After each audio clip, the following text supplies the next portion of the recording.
the government's answer now is make somebody thumbprint or face scan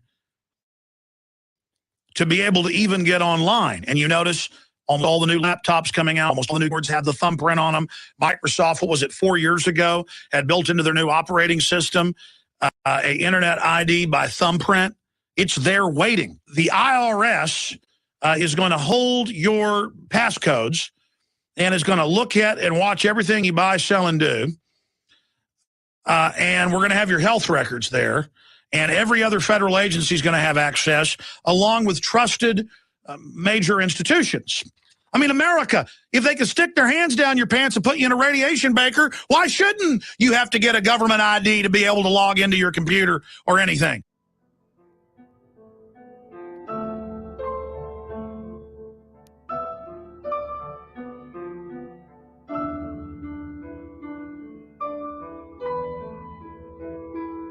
It came from laboratories where top scientists from famous universities and from industrial and government organizations collaborated to develop something new and different.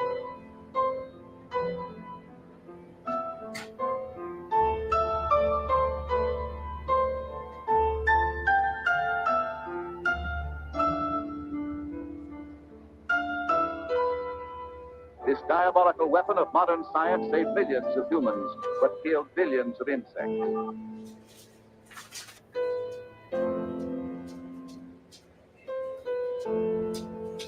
Something strange is happening here, and I'm really concerned about it. Into your eyes in the mirror.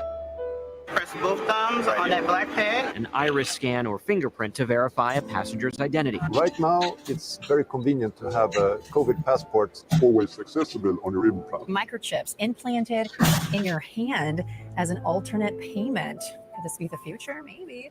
Now, I was aware of this several years ago with White House consultations, Homeland Security consultations, Pentagon cybersecurity consultations, Microsoft, of course, overseeing a lot of it, a plan to make you have a government ID number that will then be attached to thumb printers, biometric scanners that you notice are going in on almost all the new computers. It's all standardized already. To make you have an internet ID to surf the web, to purchase anything online. It will track everything you do. And the White House admits the IRS will track in live time all of your purchases. No Fourth Amendment, no Fifth Amendment, just absolute total tyranny on the face of it. A step towards the cashless society system that they're setting up. They're first going to now establish the global digital currency, which is already operating as the SDR. Then have all the nations sign over their currencies to be controlled and denominated in that new global benchmark. That'll give the insiders even more control to rig and steal and engage in insider trading and currency manipulation. And then, of course, they will fully phase out cash, and all you will have is digital money, and then there'll be no escaping them. They will then be able to tax you and control the economy to a level that makes it impossible to be able to even afford to have a family or have children. And even if you think you'll be poor and have children, the welfare is going to be cut out by then. And this is in the Eco Science, written by the White House Science Czar. We actually have a new special presentation on it coming out in a few weeks. John P. Holdren, where he says, then when you don't have money, we're coming to take your kids, and we're going to sterilize you.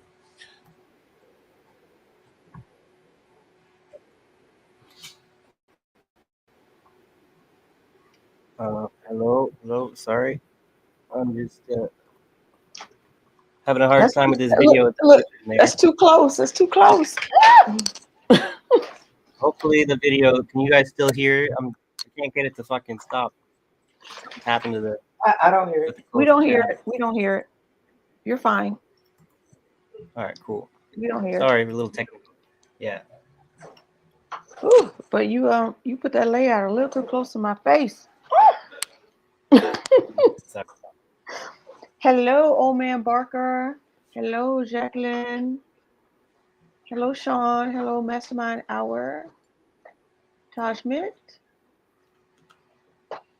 Today has been a day.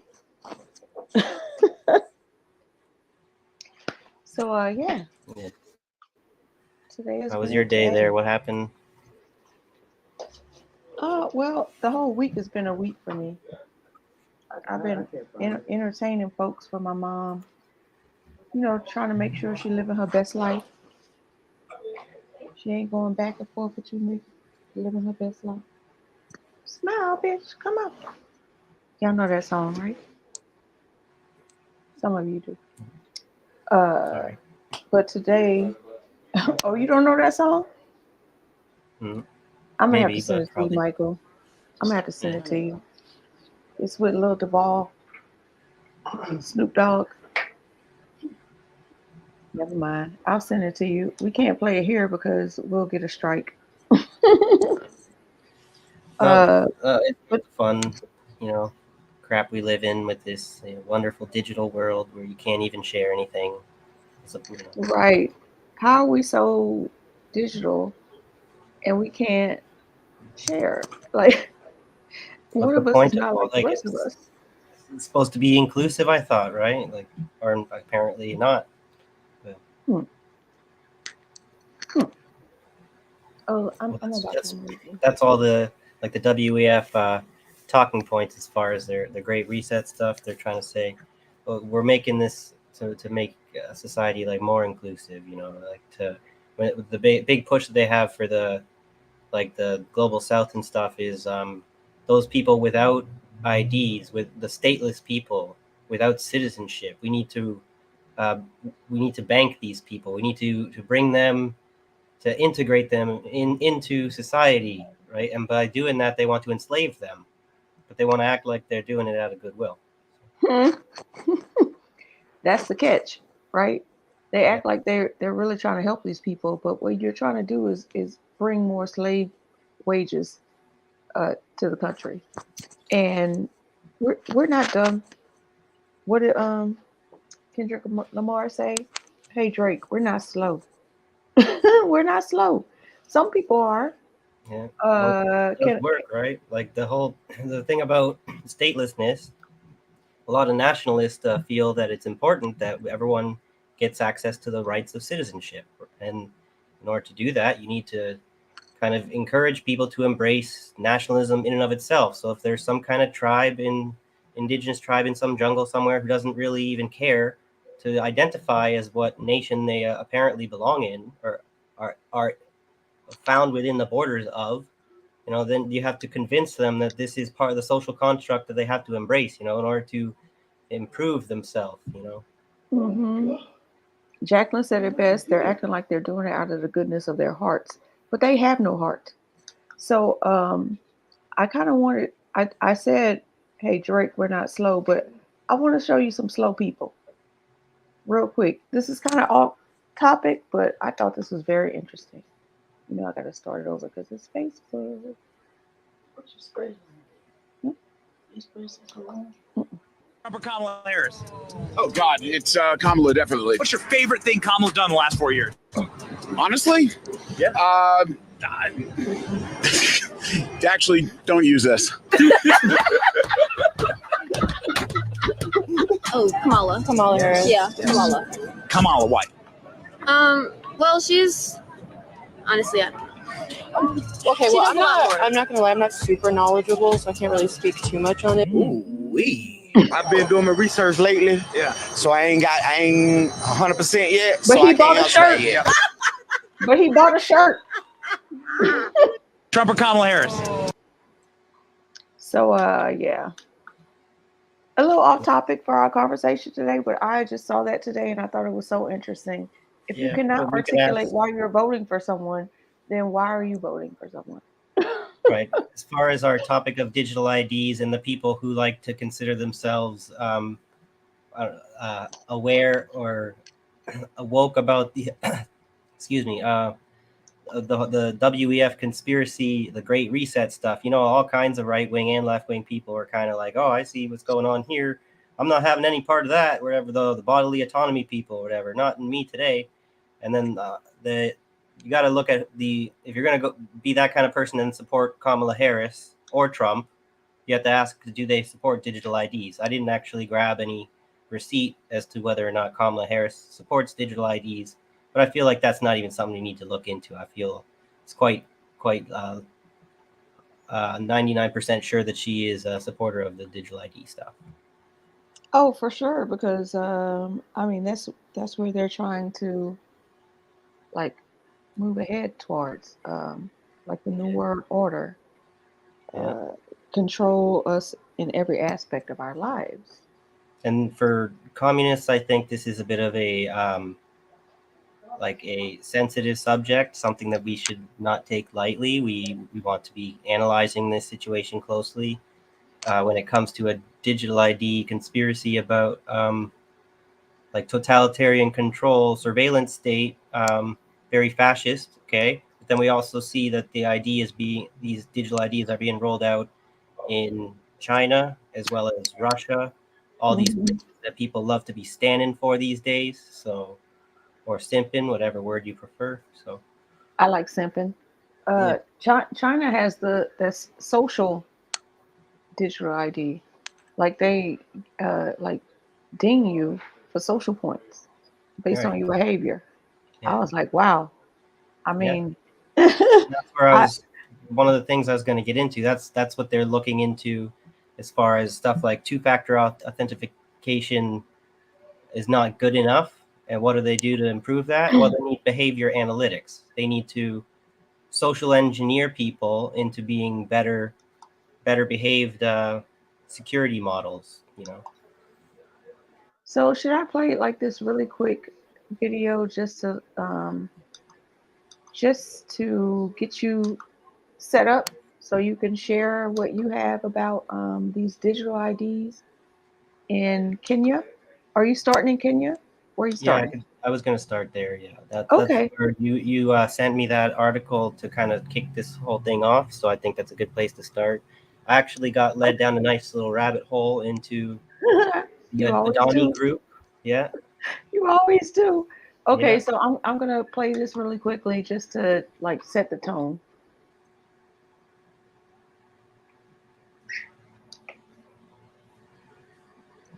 Y'all heard about this? This wow, bro. Now, let me just put it blatantly to you. The program targets the birth of new babies. So once you have your baby, before your baby leaves the hospital, you no longer get a paper birth certificate, but then you get a digital one that is somehow implanted somewhere on somebody's body. The digital ID, which has been a big problem to us for a very long time, is now on a testing mode for the next 2 months. I have been assured by all the stakeholders, led by the ministries concerned, that by December, we will be able to launch digital ID. Man, let me know what y'all think about this in the comments. Have y'all heard about this? This wow, bro. All right. So that's one word for it. That sets the tone. Mastermind said, thank you, Tashmit. Mastermind's hour said, sipping ain't easy, but you know what? It's necessary. Y'all get that inside joke. All right, so I'm gonna let you kick it off and let's discuss it. All right, cool. We got it there. All right. Mm-hmm. So this was the article you sent me. It is from October 16th, 2023. But then I went looking into things a little bit more recently, and I didn't find much except for that InfoWars did a little bit of a recent reporting on it. But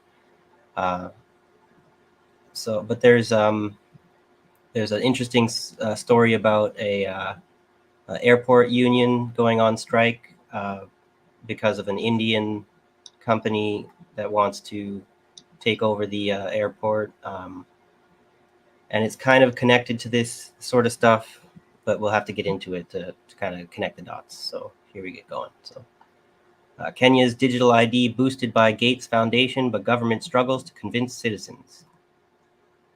Kenya's digital ID project, known as Maisha Namba, will receive advice from the Bill and Melinda Gates Foundation, the global charity group started by the Microsoft founder, will help connect the Kenyan government to key technical experts and partners. Mark Sussman, CEO at the Bill and Melinda Gates Foundation, told Business Daily Africa. We have a number of specific investments support on digital identity.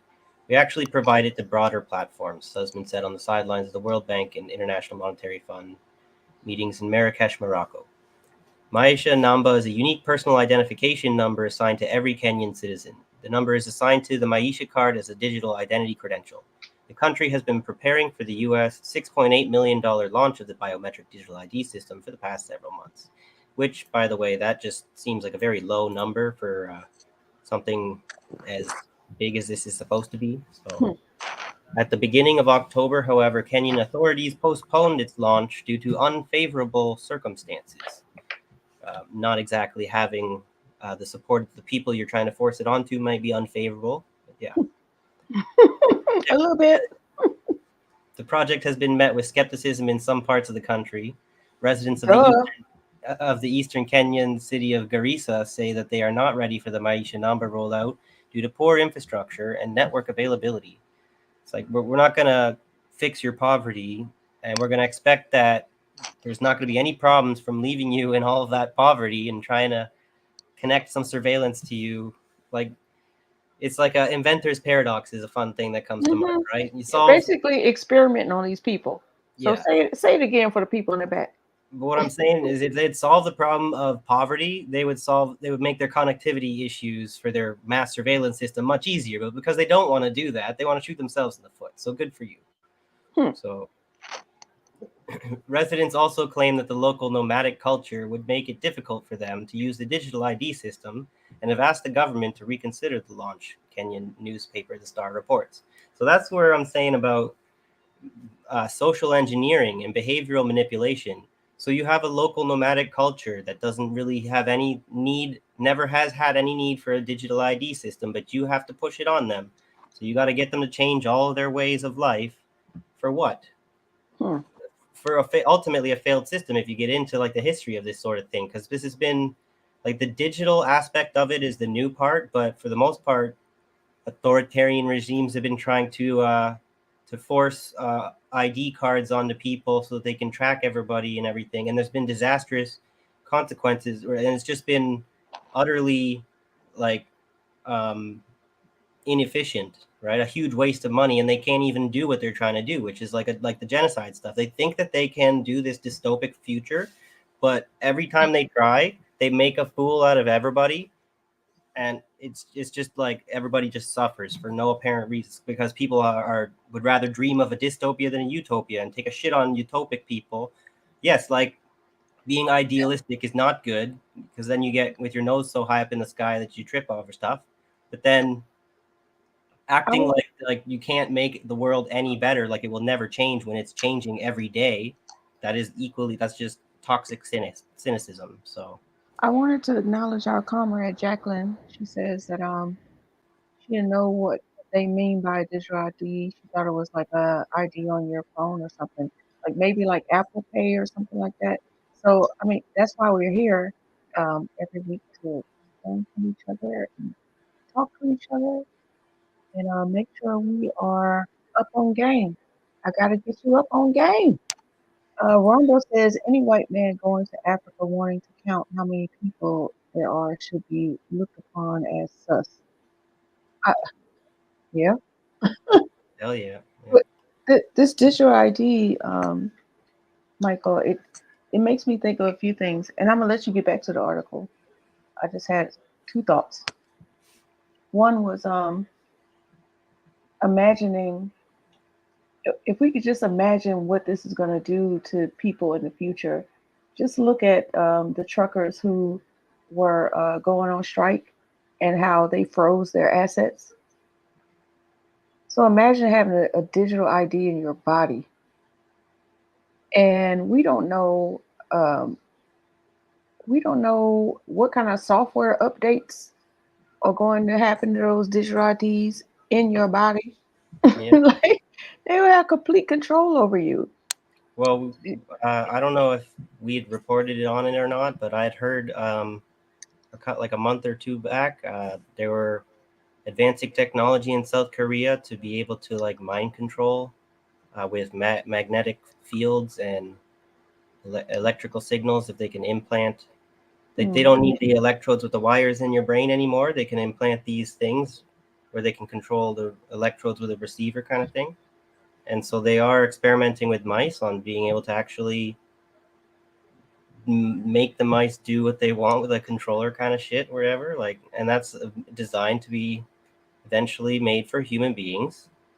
And so that's like a literal slave cyborg person soldier thing, whatever, that they're going to be trying to like from the movies, right? So what you're describing is like MK Ultra, right? Manchurian Candidate type of stuff.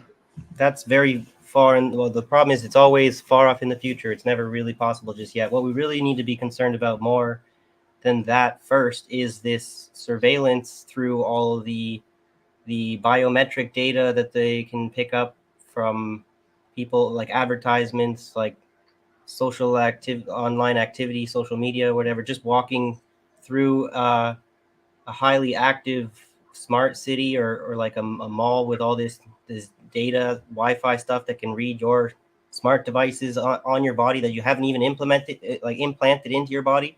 They're still already like doing their best to hypnotize and brainwash people with just the classic power of persuasion, you know. Well, I had like 3 things I wanted to say from your comments. One about MK Ultra and Manchurian Candidate. If they've already shown it to us in movies, they already doing it. Right. So that's like one aspect of it. Edward Snowden already told us that the government is spying on us through our TVs, through our cameras. I mean, our phones, through our computers. Yep, He I have already an article exposed that for how that. many years ago? So if they were doing that long ago, imagine what they're doing now. I saw a very interesting conversation about lead paint. So it was explained to us that lead paint tastes sweet, and kids were eating chips of paint and having mental issues as a result of eating that lead. So they banned lead paint in our houses. But what they didn't tell you was, this is a conspiracy theory. They may have been using that as a ruse to get us on board with not using lead paint anymore, because you can't see into someone's home if you have lead paint. Like, it blocks their sensors from looking into your houses. So it's like they discovered that lead paint blocks their signals, and then you're saying a few years later, it's not so surprising that there's studies talking about how lead is so bad for you, and you can't use it in your home anymore. That's a funny take on that. Sorry. Bad Cookies is in the house. He said, "Did someone say conspiracy theory?" It's like shark smell blood more. Yes, Tin Rabbit Podcast. Someone said conspiracy theory. Oh my goodness. I think that was all my points. I can't remember. This is going so fast in my head. Like, this conversation is like impossible to talk about without being like, it's a main reflex of the state to accuse anyone of being a conspiracy theorist or being paranoid about this subject, when anyone who's done their research on this subject understands how much the real threat is with like Edward Snowden and Julian Assange and a whole host of other people recently being arrested for trying to do journalism and stuff. It's all about this turnkey tyranny problem. Okay.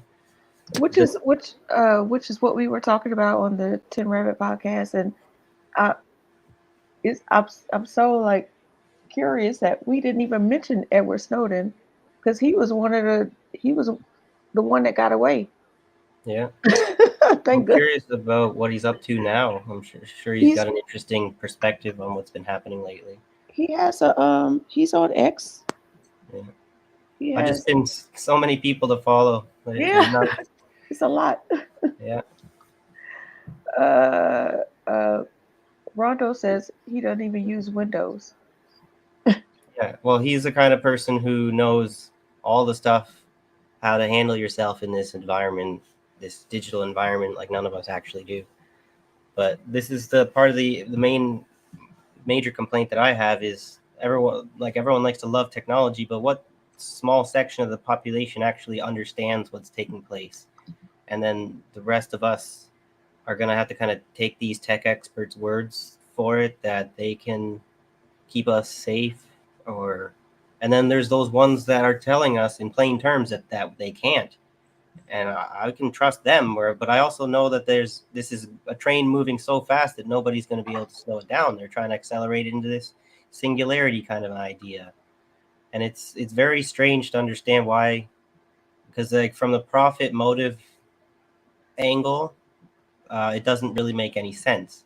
It seems like very dangerous, like threatening the extinction of the human race, but from like this transhumanist Malthusian eugenist kind of thinking, it does make sense where they're trying to cull massive parts of the population because they're trying to transform the human race in massive ways that are dangerous as fuck.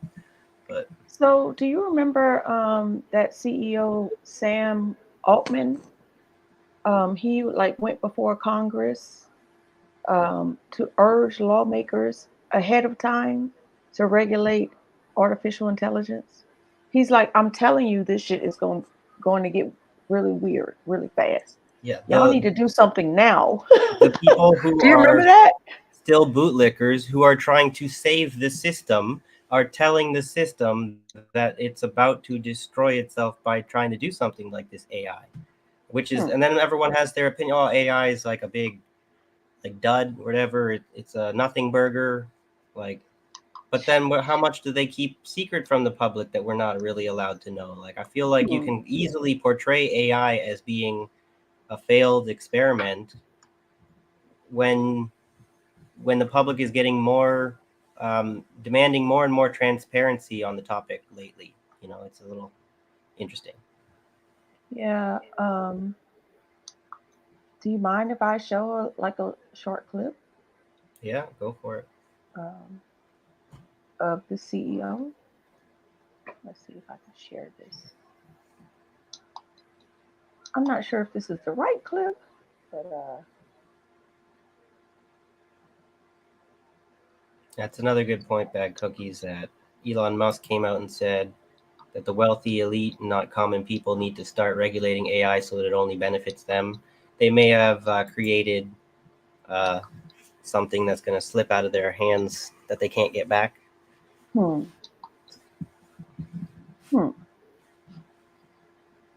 see. Here we go. Can you hear this? Oh, that's my let's share the other. You. Yeah.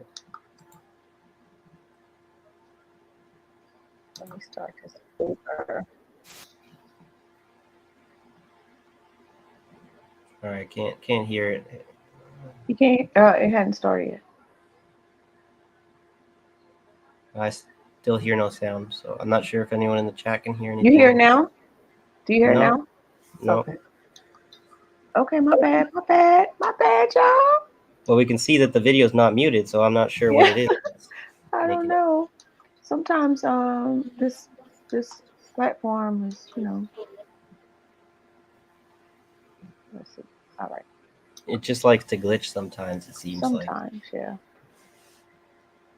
I think because we were maybe both clicked the outpace Can you hear it? Did you hear it? I can hear it. Yeah, I can hear it now. Okay. I'll step it back. Too often, we have seen what happens when technology outpaces regulation. The unbridled exploitation of personal data, the proliferation of disinformation, and the deepening of societal inequalities.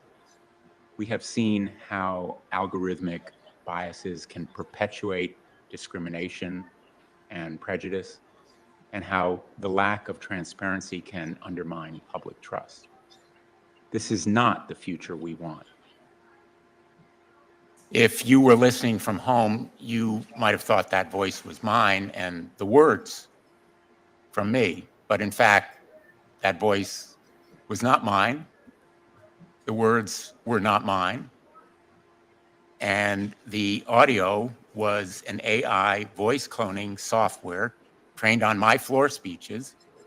The remarks were written by ChatGPT when it was asked how I would open this hearing. And you heard just now the result. The audio and my playing it may strike you as curious or humorous, but what reverberated in my mind was, what if I had asked it, and what if it had provided an endorsement of Ukraine surrendering or Vladimir Putin's leadership? That would have been really frightening, and the prospect is more than a little scary. This is a remarkable time to be working on artificial intelligence. But as this technology advances, we understand that people are anxious about how it could change the way we live. I believe that there will be far greater jobs on the other side of this, and that the jobs of today will get better. I think it's important. First of all, I think it's important to understand and think about GPT-4 as a tool, not a creature, which is easy to get confused. My worst fears are that we, the field, the technology, the industry, cause significant harm to the world. I think that could happen in a lot of different ways. It's why we started the company. It's a big part of why I'm here today and why we've been here in the past, and we've been able to spend some time with you. I think if this technology goes wrong, it can go quite wrong. And we want to be vocal about that. We want to work with the government to prevent that from happening. But we try to be very clear-eyed about what the downside case is and the work that we have to do to mitigate that, given that we're going to face an election next year and these models are getting better. I think this is a significant area of concern. I think there's a lot of policies that companies can voluntarily adopt, and I'm happy to talk about what we do there. I do think some regulation would be quite wise on this topic. Form a new agency that licenses any effort above a certain scale of capabilities and can take that license away and ensure compliance with safety standards. Number two, I would create a set of safety standards focused on what you said in your third hypothesis as the dangerous capability evaluations. One example that we've used in the past is looking to see if a model can self-replicate and self-exfiltrate into the wild. And I will tell you something, you can create 10 new agencies, but if you don't give them the resources, and I'm talking not just about dollars, I'm talking about scientific expertise, you guys will run circles around it. So, yeah, this Happy birthday. dude seemed visually scared. Right. He's also like he's a CEO of some sort. Like he's one of the people who's I want to develop this kind of technology so that it's in responsible hands, and so that the wrong people don't get there first.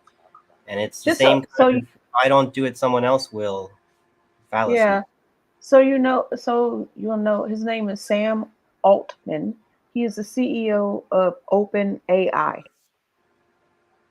So one of the yeah, he knows he created a monster. It's almost like how the atomic bomb was created. Like, holy shit!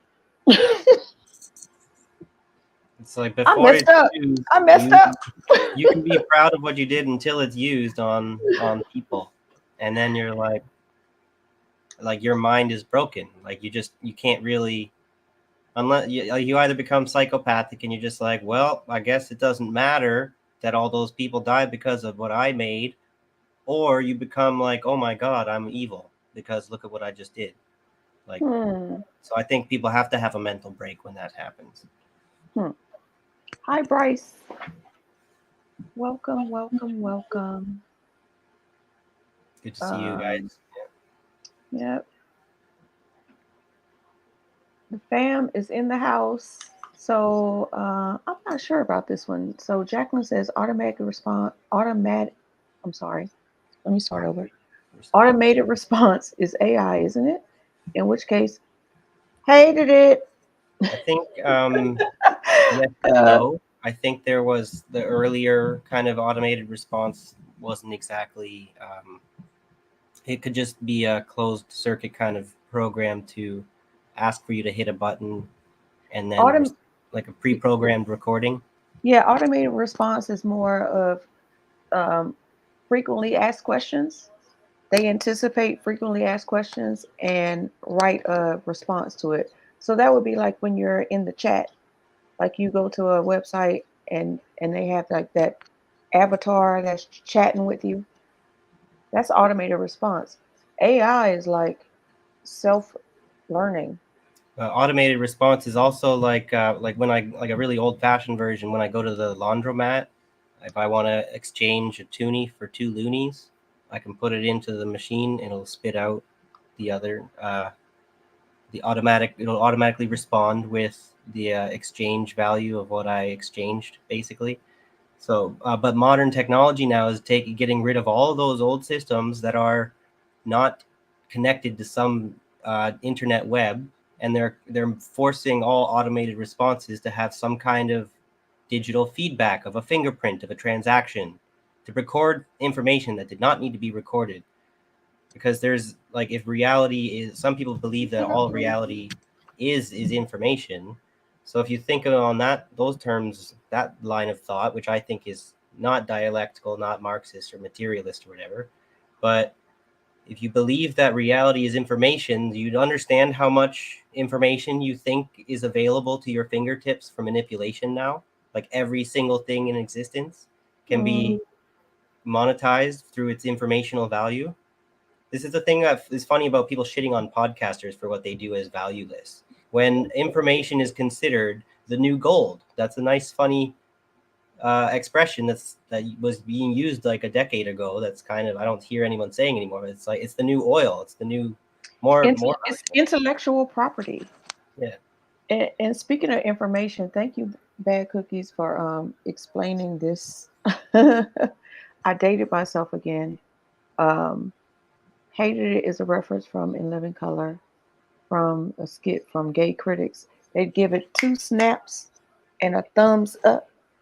Do y'all remember that? Do you remember that, Michael? I did not know that. Well, interesting. Really?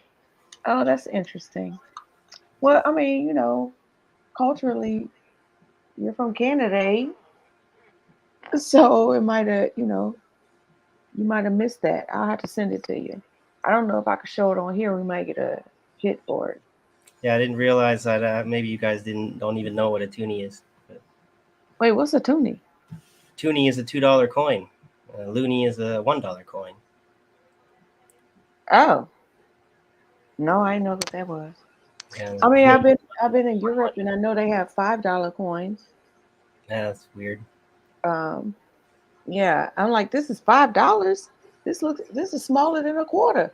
That's when you really start to look at money all over the world, it really makes you understand that what we think of as like fixed value is so like subjective. Could be like whatever we want. Like as far as paying our rent in today, I saw them on Mastermind stream. I don't remember what I said it. I'm going to repeat my comment or whatever.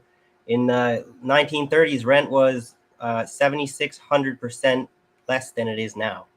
So you think of how much can a dollar buy you? It could have bought you so much more, but because so much has changed, we believe that it's only worth this much now. Australian money is waterproof. Ain't that crazy?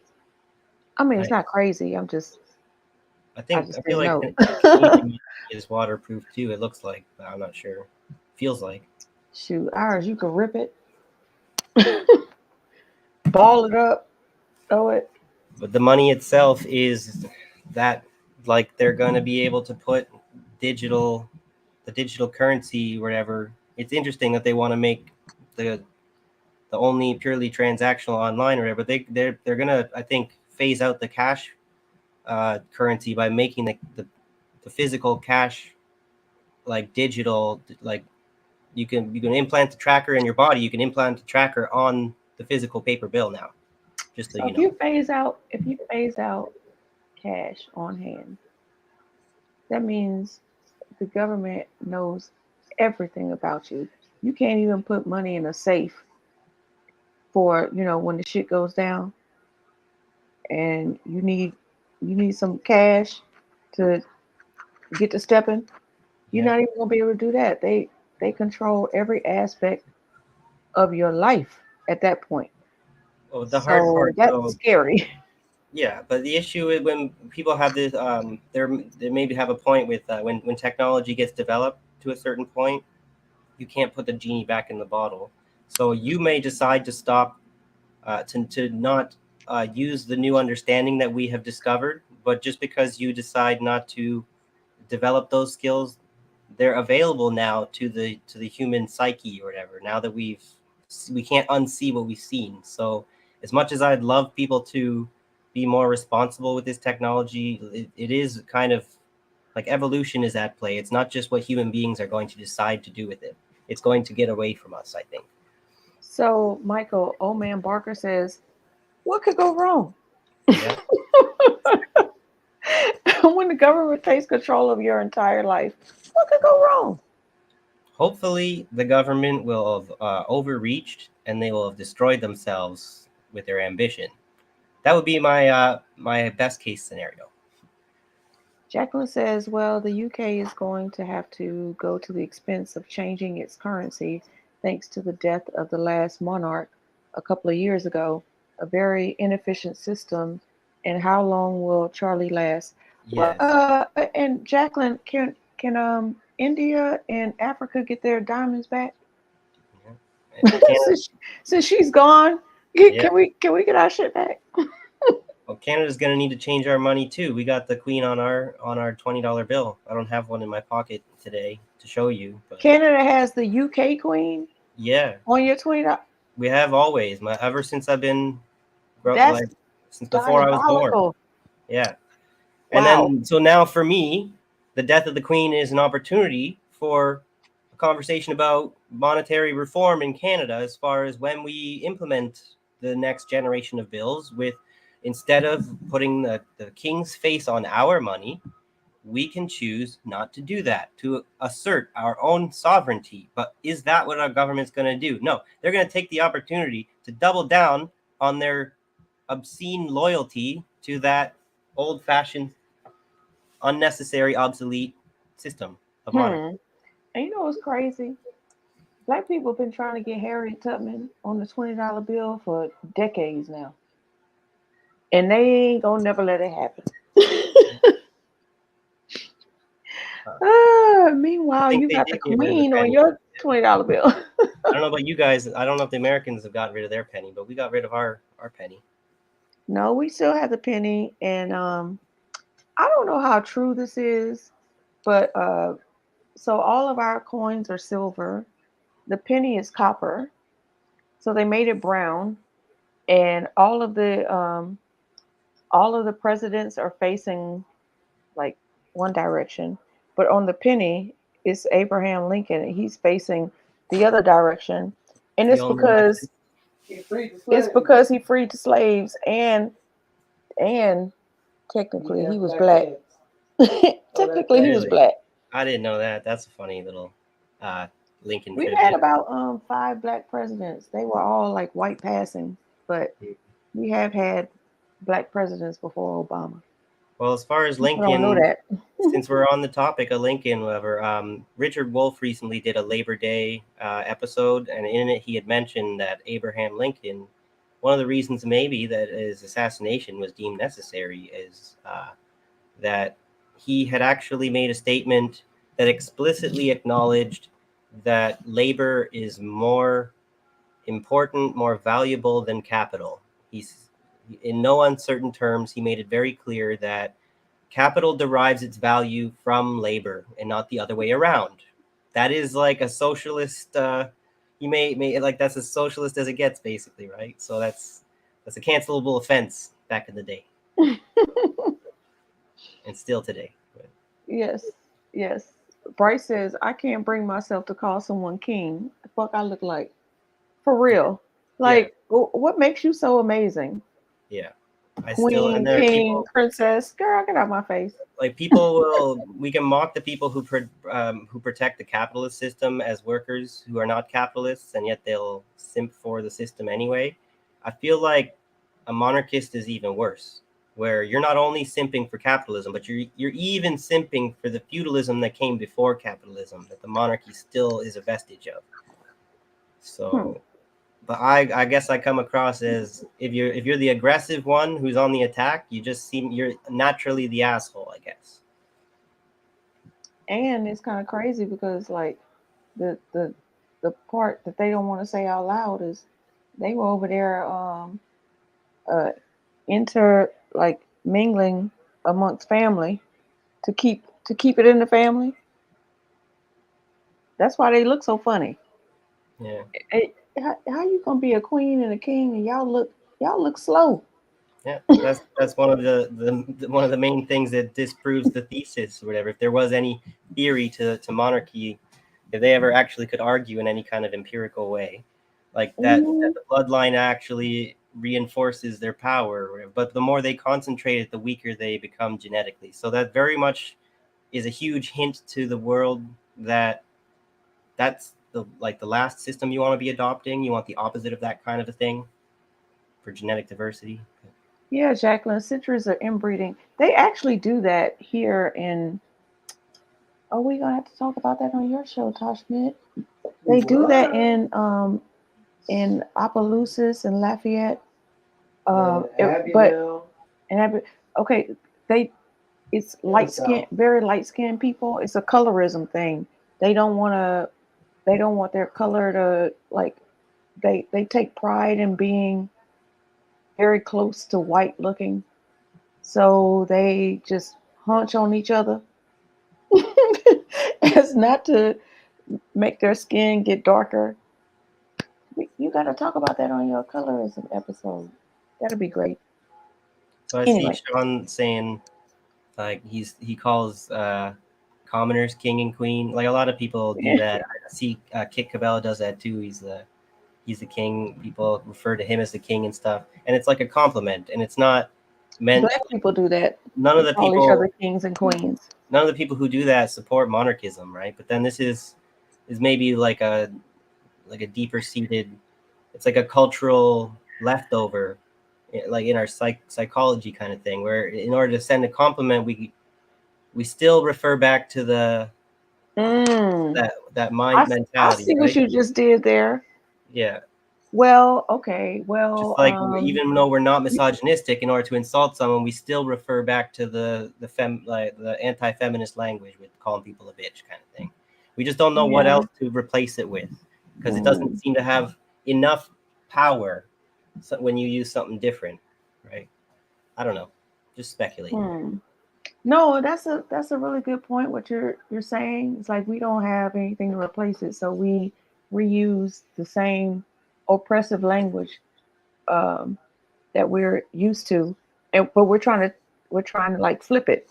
It's almost like how black people, how we call each other nigga, because we took that hard ER word that was used to vilify us and flipped it to be like a word of endearment to each other. Especially if someone gives you a compliment. Like if someone were to call me a king right now, I'd be like, oh, that'd be great. I appreciate what you're saying. But if I were to turn it down and be all like, but don't call me a king, it like ruins the experience. You could just be like, you leave the white lie alone and just be like, thanks, and not get into it. But anyway, we're getting on a tangent, I guess. Well, which is fine. Because I actually wanted to say, okay, so there is a word in it's Ethiopian. It's negus, negus, negus.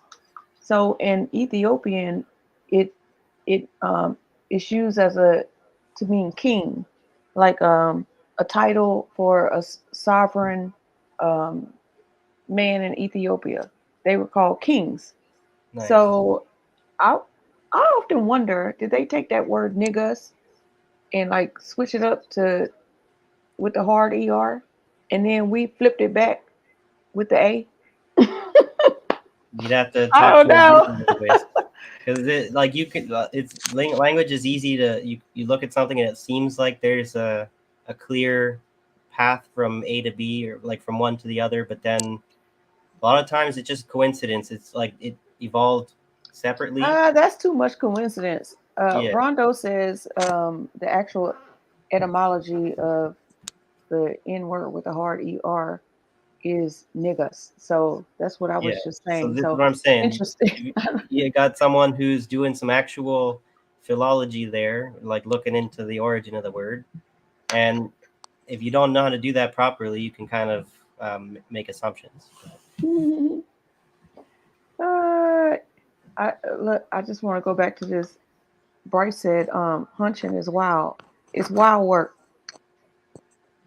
Hunching on each other. Okay, we're getting off topic. All right.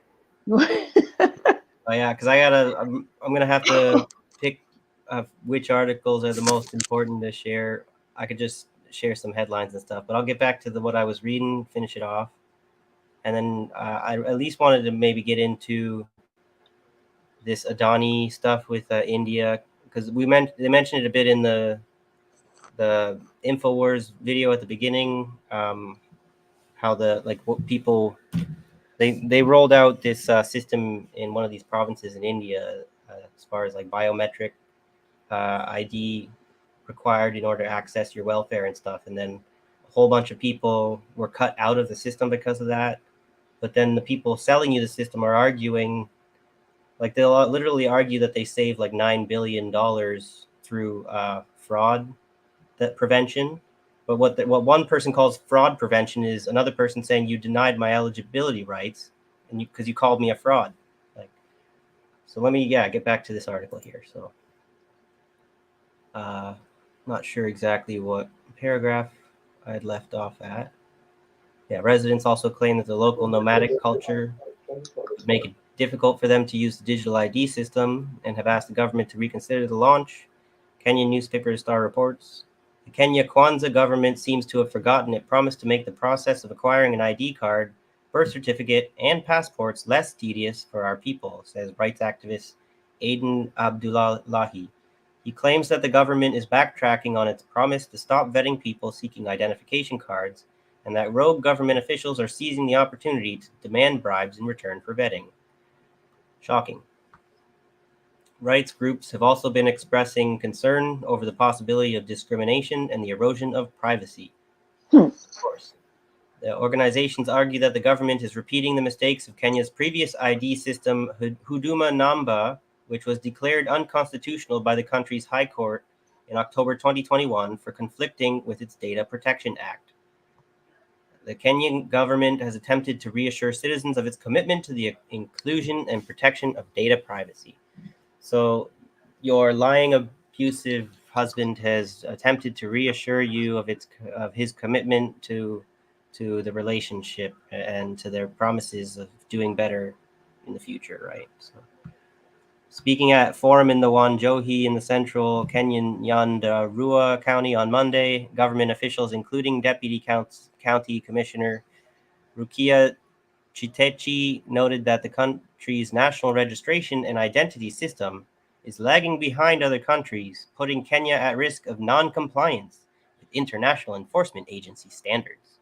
But this is the thing about a sovereign country, and the U.S. is the biggest rebel in this sense, where if they like to say that their sovereignty is so important that it comes first and foremost before the authority of an international enforcement agency here.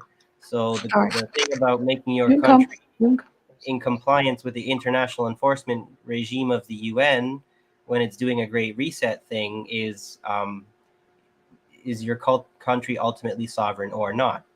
And it's unfortunate that the U.S. is the big country that's the huge example of resistance to this kind of one world government kind of thing that the UN seems to be kind of doing. It's all very difficult to, without being in the know, like in inner circles and stuff, to know how much of this is paranoid speculation and how much is very much terrifying reality. So, just finish off here. Maisha Namba is also expected to address different challenges, such as identifying and authenticating citizens, safeguarding primary registration documents such as birth certificates and national identity cards, and improving the management of social programs and government operations. The number will also be used to register for government services, including education, health insurance, tax and social security, the officials said. So, very important number that if you don't have access to education, health insurance, or tax and social security benefits, whatever. So it really doesn't make any sense to me how anyone can be making excuses for this kind of insane project. It's just they get like tempted by the mirage of the benefits that would come from all of that security and surveillance and stuff. So so I don't know how much. I probably didn't really need to read all of this. No, you're fine. So, I just wanted to say the government will promise that the third generation ID will not be mandatory. It will not require individuals to register anew. That's what you say now, but there's no way of being able to know of you keeping your word in the future. They're gonna say that they'll need to do it when they need to do it. So, and there's parallels with this conversation, as far as I wanted to show you this. like the identity cards in Britain and stuff. So, see, there's identity cards. Like, this is happening, people. This is happening. So, even if they're not putting here, even if they're not putting identity cards like chips in you at the moment, that's where they're headed. But different like companies and stuff, like Delta has a digital ID. China has digital IDs.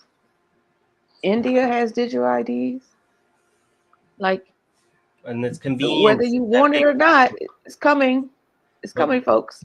And when people are the way that they get sold on it, they say, "Oh, but what about my privacy concerns? I'm not sure if it's like very safe or going to be inefficient or whatever." They say, "No, it'll make your life so much easier." Imagine instead of having to carry in your wallet all these different cards and papers and having to get each and different one registered, you could just have it all updated on your phone with a press of a button. And they make your own enslavement as easy as pressing a button. Isn't that nice? You can underwrite your own slavery with this. Yeah, with your signing of your thumb print. So, hi, Steve. Okay, I'm about to derail the conversation for 1 second. I gotta put this up. You see that, Tajman? Get your hands off my woman. Look. What was he trying to say? And that's what autocorrect said. Keep your hands off my lady. What's that movie? Get your hands off my woman. Dragon. The Last Dragon. You are the last dragon. Do you know that, Michael? I'm not sure. Show enough? You don't know show enough, Michael? I don't know. I really don't. Michael don't know who show enough is. I've made myself ignorant in a lot of ways by only putting the blind. It's not ignorant. Hold up. It's not ignorant. Tell him. Michael, if you ever want to watch something hilarious, it is the only black kung fu movie that I know of, aside from Wu-Tang Clan and that stuff that they do. It's The Last Dragon. It is hilarious. A character named Shonuff. Oh my God, Michael. Yeah. Who's the master? 1985 movie. Shonuff. Yeah, that one's understandable why I haven't heard of it, because it's just before my time, right? But yeah, you're kind of young. But it's a classic. Yeah. You gotta watch it, Michael. I'll probably watch that tonight then. Although we'll see when everyone else's streams or whatever.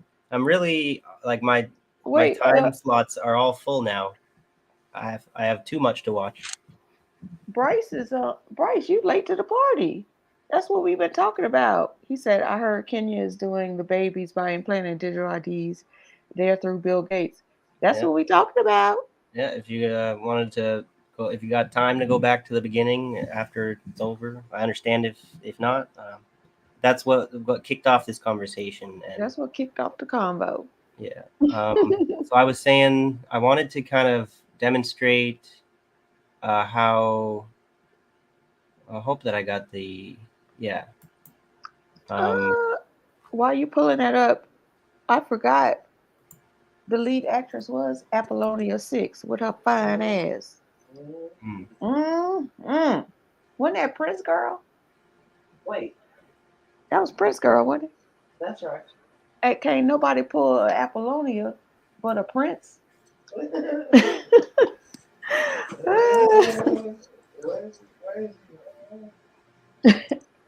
She's trying to do the mastermind laugh. So yeah, a little bit of a link between this, the Adani group was implicated a few years ago in this scandal with the biometric digital ID thing in India, and then now they're trying to do it in Kenya again here. And I've got this article I found from September 3rd. I don't know this website at all, so that's a little bit of a grain of salt. Adadarana.lk. But anyway, it says I said it. They're doing it in India, China. Yeah. Before you started, I just want to say, oh, that's not. Sorry. Okay, Bryce, you're not late. You're right on time, baby. I was just messing with you. Okay, go ahead, Michael. There's no such thing as late, right? No, not at all. Time is an illusion, right? That's right. So this says, like in Sri Lanka and Bangladesh, Indian government warned over protest in Kenya against Adani's airport deal. So this is probably something that's going to get kind of missed in most of the reporting about the digital ID thing in Kenya, but it's maybe a nice little supplementary story. So India's Congress Party today said that protests in Kenya over Adani Group's proposed takeover of Nairobi Airport is a matter of grave concern as it could turn into anger against India. The proposed takeover of Nairobi Airport by the Adani Group has sparked widespread protests in Kenya, which were sparked even more protests in Kenya, really. That's like, it's just adding fuel to the fire, really, right? So the Kenya Aviation Workers Union has called for a strike to protest. This is a matter of grave concern for India as the non-biological prime minister's friendship. That's a weird little statement I noticed that they used multiple times in this article. I think what they're saying is like artificial, like fake prime minister, is probably translated from some like one of the Indian languages. But anyway. What? No, I saw this. You're saying, yeah, that's not reacting to what I was saying. Yeah, I'm sorry. I'm sorry. It's okay, because I can't. I'm reading. I go to the other tab. I can't see what you're seeing. She's being a Stan fan, and she's derailing the conversation. For just a second. I'm sorry, Michael. It's okay. Sorry, Michael. But No she's worries. just like basically Mouse SF. You keep changing it. Oh, I'm sorry. Yeah, some of these people in our chat have some Mouse. wild lives. That's like, Yes. I feel privileged to know you guys. I know. Exactly. So Mousy is giving us some info. You keep changing it. All right. Sorry, Go. Can he go? Can he move on now? Want me to get back to the story? Yes. But Mousy, You surprised me. if you have some stories, we're gonna have to send you a link so you can come on and share your experiences with us. Yeah. Because sounds juicy. Well, the more the merrier, right? So, Oh, hi, Kyria Egregores. Glad that you could make it. what's up? Okay, All right, so go ahead, Michael. I apologize just profusely. gotta find my spot again here. Yeah, so the Prime Minister's friendship with Adani is now world famous. So this is Narendra Modi, Prime Minister of India, has a very cozy buddy-buddy relationship with the CEO of India's General Electric, basically, Adani Group. So the ongoing protests there could easily turn into anger against India and the Indian government. Congress leader Jairam Ramesh said in a post on social network X. Ramesh claimed that Adani Group's projects have created similar controversies in neighboring Sri Lanka and Bangladesh, as well in recent times, with disastrous effects for Indian interests. In recent years, similar controversies over Adani Group projects in Sri Lanka and Bangladesh have undermined our national interests. These controversies have had disastrous consequences for India. For example, the Bangladesh government's contract to buy power from Adani's coal plant in Jharkhand became the immediate flashpoint for protests that forced Prime Minister Sheikh Hasina to resign last month. I found that this is an interesting claim, little tidbit of information. As far as fact checking that, I don't have the opportunity to do that at the moment, but people in the audience, if they want to. But it is, even if there's like a color revolution thing that was going on there, there's like the CIA people took advantage of an opportunity. I would not be surprised to find that they would have something like this Adani Group making an exploitative, like hostile takeover of some kind in some manufacturing plant, and that they would CIA people would be in cahoots with the people planning to do that takeover, and then also go push people to go protest that so that they could create a political situation. So I don't know. That's totally speculation. There's no way that it can be anything other than that. But just wanted to put that there. So I'm gonna put something in the chat just in case people want to Google it. So this India digital ID, I think it's called Aadhaar. Aadhaar, yeah. Aadhaar. It's a virtual ID or a vid, and I guess it's produced by DigiLocker. I'm trying to gather all this information, but it's like a 12-digit number that serves as a unique identifier, right? For each resident. And what it stores is your residential contact information, biometric details, and it can be authenticated with fingerprints or your iris. So I guess the question that I want to pose to you, Michael, is it's almost like a social security number, right? But because it's digital, that's what makes it way more nefarious. Yeah. You know what I'm saying? Like it's like a blockchain version of a SIN card or SIN number or whatever. Like, but and it's still not even good. Like one of the things about when you look in the history of what makes this kind of system efficient or inefficient, the more information that they're trying to ask from each, like to put onto every identity. I think it's called entity resolution. They need to achieve entity resolution in order to authenticate the entity that they're trying to resolve who it is or not. So the more information you get there, the more difficult or more costly it is for the software, whatever, to be able to authenticate a person. So then to streamline the process, you need to include less information. You need to only ask for whatever, maybe 3 qualifiers, but then I will see in modern days, it's like they're expanding it to like 30 or 40 different kinds of qualifying information that they need from a person. And it's like for the purpose that they state that they're rolling it out for, that kind of prohibits, it makes it unfeasible, but they're asking for too much information. So it makes it not likely that the stated reason is why they're actually doing this, because according to their own logic, it's not like, it doesn't make sense to do it that way. You're like overburdening your mule, whatever. You're going to make its legs break, right? So it's so what they're doing seems to be more motivated about social engineering. It's not about access to things, right? It's about manipulating the human race to evolve in a specific direction. That's why it's about getting it implanted into the kids. Did you hear him? It's a boot. He's from Canada. It's a boat.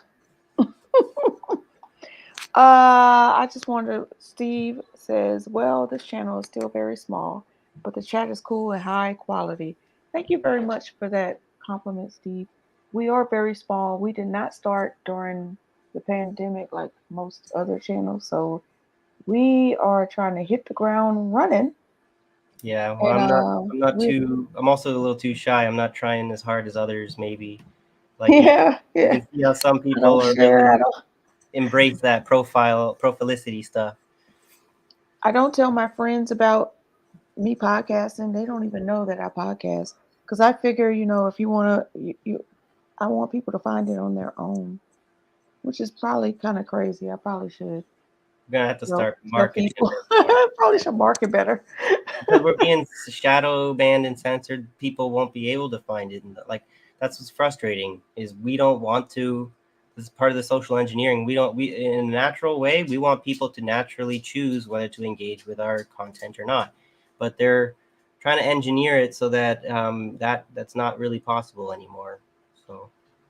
Thank you very much, Mousy. Can I call you Mousy? I just kind of just start saying Mousy, but I don't know if that offends you.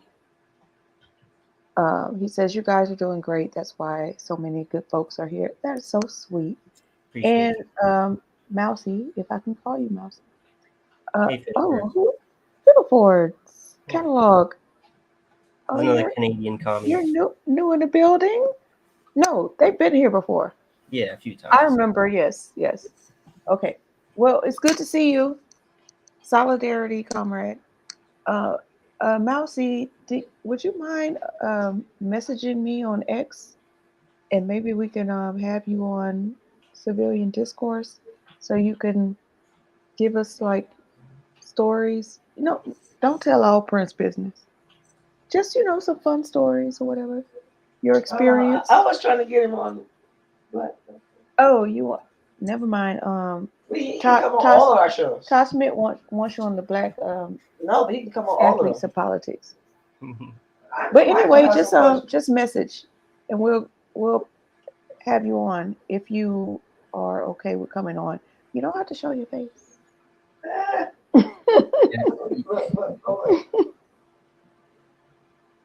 Left out loud, Abby. I have a mathematical. Wait, I have a mathematical for. What's that say? Formula, mathematical formula.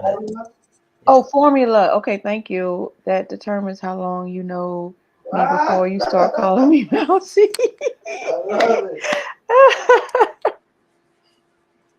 You know what? That's fair. I'm gonna call you Mouse SF until you give me permission to call you Mousy. My grandmother used to call me Mickey or whatever way back in the day. She passed away or whatever, but that was her nickname for me. So. Oh, that's so Michael, sweet. You know what? Can Mickey. we call you Mickey? He looks like it. He do look like Mickey. Look like somebody will call him Mickey. He does. Well, my grandparents. Cute face. They come from England, right? So she's they were very British, right? Like, both of them have passed away now, but yeah. Let me tell you something, Michael, what I just realized. When you do come to visit, you're going to be the smoothest G in this part. She can't wait for you to come visit. Look, you see how the way you look? I just like the way you puff on that cigarette. He says a little something like When you say that, maybe I don't feel very smooth. I often feel Are quite you awkward with people. The way you look like you in the mob or something, the mafia. Man, you can role play so good over here. She want to take you to New Orleans so hard. Sounds We good. would have a blast. As a matter of fact, we should do a show on the road. Well, I think everyone would enjoy that. Fun. Yeah. That would be hilarious. That would be hilarious. That would be very interesting. What? New Orleans. Because we would be bad as hell. Hell yeah. Because I don't hardly ever leave the house. And bad cookies come. Oh Lord! Don't let Mastermind and bad cookies come. It's over with. There to keep them in line. It's over with. They too comical. They got to stay at home. Awesome. Hey, New Orleans is a place for tourists. I think Michael, we can handle Michael. But Mastermind and bad cookies. I'm not trying to go to jail. I'm free. Well, one thing at a time, anyway. One thing at a time. I don't know if Woofy. should I try and finish off this article here and then see whatever else we want. Okay, I'm sorry. Michael. He always want to stand on business. Well, sorry. I mean, we gotta finish this article. I know that everyone enjoys all the fun. Banter is good, right? I gotta be enjoying people having fun. But then I also wonder about the other viewers, like the first time viewers, maybe if they're like what they're looking for as far as content. So I'm not sure. Like, yeah, but it's all good. Whatever you guys want to do, right? We could do a little democracy in the chat. What do you guys want to do? It's all good. Look, Michael, I already know how you are.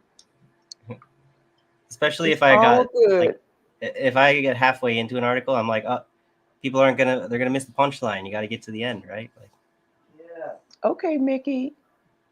And hey, Wolfie. I love these little nicknames. All right, go ahead. You can share. All right, cool. All right, ready? Oh, there we go. There we go. All right. I just gotta find where I was. Okay, yeah. Forced Prime Minister Sheikha Hasina to resign last month. Adani's renewable energy projects in Sri Lanka's Mannar district were also mired in controversy and led to widespread protests against the Sri Lankan government in 2022. He further added, historically, India's soft power has been one of the greatest strengths of our foreign policy. Today, this strength has been undermined by the Prime Minister's collusion with the Adani Group. This is an unprecedented failure for India on the global stage. This is just one of the many sacrifices the country has made at the altar of the friendship of a non-biological Prime Minister. About 10,000 members of the Kenyan Aviation Workers Union had initially planned to walk out August 19th over plans by the Kenyan government to strike an investment deal with India's Adani Group to expand and operate Nairobi's Jomo Kenyatta International Airport. However, the protest has been delayed several times for negotiations. The union has opposed the deal, saying it was an attempt to privatize the airport by stealth. Under the proposal, Adani would invest $1.85 billion to expand the airport in exchange for operating it for 30 years, according to AFP. Adani would add a second runway, upgrade the passenger terminal. Kenya's government defended the deal as a necessary measure to refurbish. Yes, because you can never fix anything up without a capitalist investment, right? But if I don't know if we got time or the inclination to dive into it, but I went looking into a couple articles. This one's from the Financial Times. Gautam Adani's ties with India's Narendra Modi spur scrutiny of overseas deals, and it kind of connects all the bad actors. Okay, this Adani group is like is demonstrating that fascist connection between the corporate merger of government and corporate power. And Modi is definitely displaying that with this corporation here, and that's what his opposition has been calling him out on. And I'm not sure exactly where it is in here, but in this article, it mentions that they've got investments in Israel and Myanmar. So that's like, I think they had a deal here that was going to go through. Maybe I'm on the wrong page here. It's this one. Adani, Modi, and the ultra-rich men running India, they had a big deal set to ports division to complete a deal to take over Haifa's port in Israel, landmark foreign investment for Israel and an emblem of a rising and globally expansive Indian business. But back in India on the Bombay Stock Exchange and in Adani's headquarters, the financial future of his group was on the line. So there's this short seller, Hindenburg Research, had published a bombshell report during the previous week accusing the billionaire of engaging in brazen stock manipulation and accounting fraud. And this short seller guy, his report caused all the investors to get cold feet, and this deal fell through. And then at the end, I think, of this article, sorry to be jumping around because I'm just trying to be brief. It says investors are keeping a hawk's eye on Indian institutions that they should not bail out Adani, and private institutions will not want to put in money at this stage, says Anurag Singh, managing partner at Ansett Capital in Chicago. It's a tough one to come out for the Indian group. I don't know how they will come out of it. So reason why I go in all the way to bring up this article and stuff is to say, how are they going to come out of it? Well, it seems like their plans to come out of it is this investment in Kenya, okay, at the airport. So that's me trying to connect the dot there, do some journalism. Using it. Oh, ooh, no, he didn't just drop that mic. Do some journalism. But I think if I read this whole article, I think if anybody, I'll put it. It's from February 5th, 2023. So it's like so Can much you drop it in the happens. chat, or maybe we should put it in. Yeah, we should do better at putting the stuff that we show in descriptions. We should do better at that. I was thinking I could start dropping whatever links that I have collected, but then I'm not sure what we're going to get into. So I think, if we're going to get better at that, we got to talk beforehand. Oh, he did that. Okay. Before we set up the stream, we have to agree what to put in the description. Okay. Okay. All right, Michael. Because otherwise, I'm like, I could put all my links, and then I won't know if we'll get into yours or if I'll put them in for no reason or what. That's just what I mean, even if we don't get to everything, it doesn't hurt to still leave the information. So this is the Bill and Melinda Gates Foundation website, okay? This is what they're peddling to us. Digital IDs are an effective tool against poverty. A global solution is making them available to millions. So what they're saying is, if a person cannot, can you see that? Maybe I should make it bigger. Make it bigger. Oop, oop. Okay, there we go. Okay, excuse me, sir, move. All right. If a person cannot prove who they are, can they take advantage of all the opportunities society has to offer? For the 850 million people around the world who lack any acceptable form of legal identity, the answer is no. From Bill Gates, no less. Identity verification enables people to fully participate in the economy.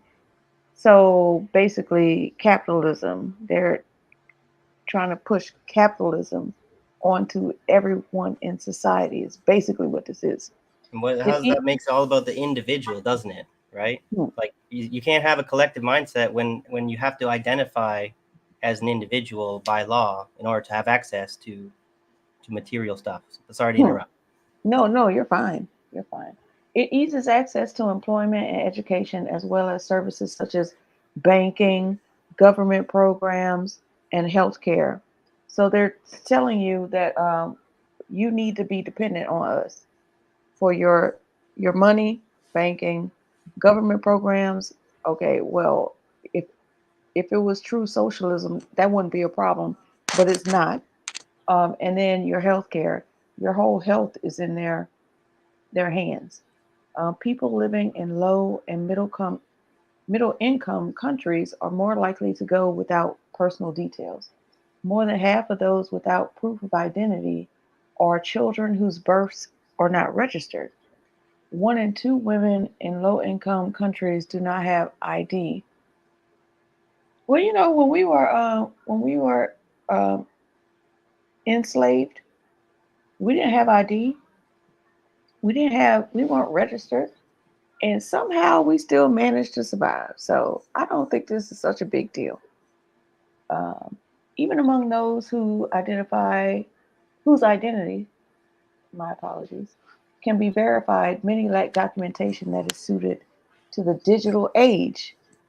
This means many of the resources that could help them improve their quality of life are out of reach. Enter the digital ID. Fortunately, a formidable solution has emerged. An open source. Is it open source? Now that's a tidbit we did not I did not find in my research that it's open source. So that means that anybody can look up the source code. I don't think Bill Gates would do that. I think a lot of people would be very upset to find that it would be open source, right? That's like one of the prerequisites for them to be on board. It seems would be that it's not open source, so that people can't access. So they Okay, so have privacy, right? let's explore that for a second, because no, when they say open source, they mean the code is open source for people to look at, not your personal information, but the code. So I would argue that it being open source is a better thing than it not being, right? Like our voting machines aren't open source, right? Bitcoin is open source, I believe, but not our private information. Right. But I just don't see Bill Gates actively providing open source to us. Right. I just don't see that. I don't. No, It because feels like a white lie. Yeah, typically open source is seen as more beneficial to like the working class because we would all have equal access to it, and then people like Bill Gates want to patent everything to have private ownership over it, and so open source is kind of a way to combat the oppressive patent system, I feel like. But then there's probably ways. You always got to recognize how devious these capitalists are. They're always looking for ways to a weapon used against them and turn it into a weapon that they can use against us. So So he's saying, if I could show this to you, he's saying the open source code is called, oh, hold on. It is called Modular Open Source Identity Platform. I could put that in the chat. Modular Open Source Identity Platform. Oh, wait, hold on. Sorry. That's an old thing I copied. Let me try to copy this if you guys want to look this up. So, the acronym is MOSIP. right. So the whatever operational definitions are important. So he's saying that the MOP offers a country the I'm sorry. ability to make a modular open source technology to build their own national identity system. So this reminds me, I was reading about Estonia has what they call like a one-time system where they only have to provide the government their access to their information once, and then the government can share all that information it took from you one time with all of its partners or whatever. Mm-hmm. They take all the information and share your data, sell it off. Yeah. And you are no longer in control of yourselves. Fiddleford's catalog says Hollywood is ran by the Department of Defense. I would argue and Zionists. I would just add that. I would say and. That's just my opinion, folks. That's just my opinion. They are building ecosystems, so they claim, but I put it in the chat so you guys could Google it. So, well, it's another funny thing that they do. They talk about they're going to merge our physical world with our immaterial digital world, where we're going to make them seamlessly integrated, whatever. But it's like kind of acting as if the digital world is some kind of immaterial thing when it already is sort of a material, like it's more materialist than people understand it. We kind of think of it as a virtual, like a not real kind of space when it does exist in reality and it cannot actually exist in this idealist sense that we have. I've been thinking a lot about materialism lately because learning about the dialectical method as opposed to like the more idealistic ways of metaphysical thinking that people have that is not the Marxist worldview. But it's very specifically materialist. Is one of those things that people kind of like more modern Marxists would kind of consider the orthodox old-fashioned Marxist people to be harping on something kind of unnecessary, but it's very integral to the whole kind of theory of communism and stuff, right? It's like to understand the world, like the world is continuously made through contradiction, and the resolution of those contradictions kind of creates the change in the world and stuff like this. But it's always primarily material. And then people, when we get to talking about consciousness, people kind of say that like consciousness affects matter and not matter affecting consciousness. So that's a big important thing. Sorry. No, you're fine. I just didn't know what was going on. Now, Michael, this is very interesting. Rondo brings up an interesting point about Fourth Amendment means nothing. We didn't even think about the Fourth Amendment as it pertains to this digital ID, right? Jacqueline asks, is the Fourth Amendment the right to privacy? So kind of technically, yes. It protects you from unreasonable searches and seizures by the government. So technically that's a right to privacy. So we didn't even think about the our Fourth Amendment rights as it relates to these digital IDs. And that's something we need to explore. Well, I think that the constitutional rights have been like used as toilet paper for a long time. Like there's people would say that, and other people would argue, no, it's only more in recent times that the Constitution doesn't matter anymore. It's like since like whatever Edward Snowden 2001 Patriot Act or whatever, 9/11. Like there's your right, your Fourth Amendment right. I think specifically has not existed since that time.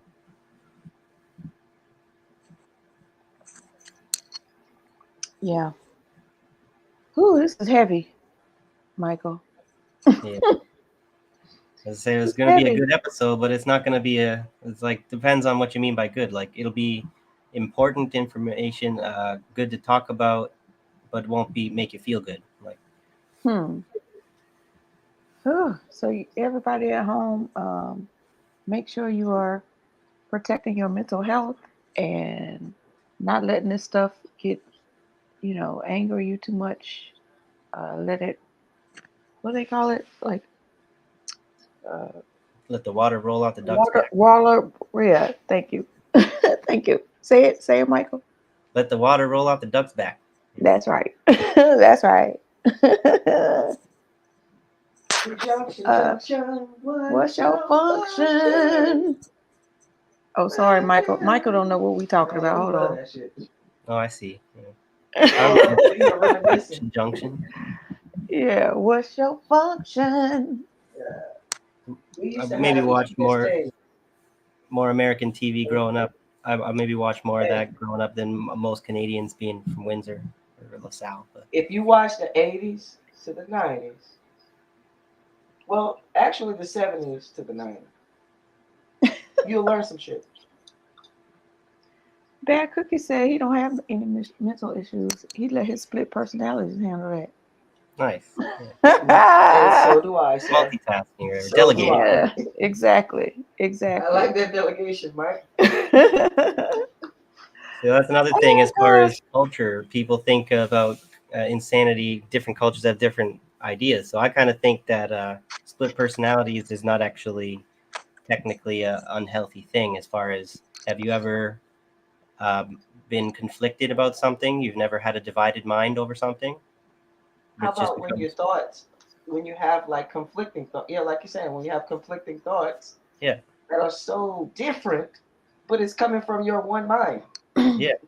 But people say if you maintain that, then that's like cognitive dissonance and would be a bad thing. But I think then you can get into the more philosophical idea that there are such thing as multiple truths. And this is like a more postmodernist people would think. But then like as far as 2 + 2 = 4 is one truth. And then like if I step over the cliff that's too high, I die. That's another truth. Those are two truths that are both truth.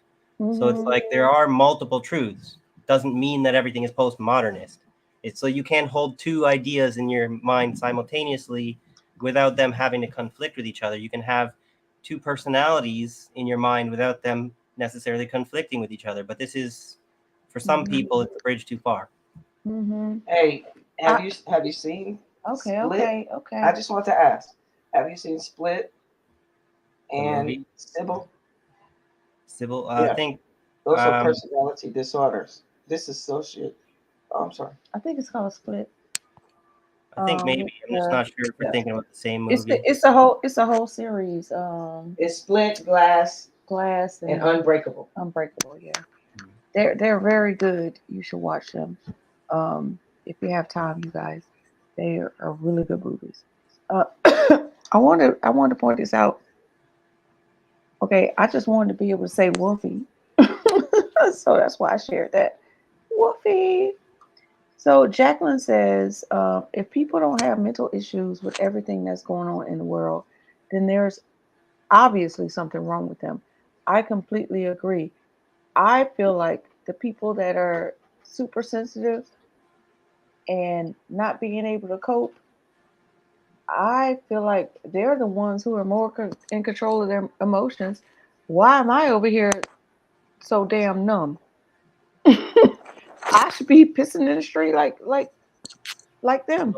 I think a lot of us have already been there a long time ago, and we're getting to be like for you don't even need, like, people want to talk about you got to come up with all these theories to prepare your mental health and stuff.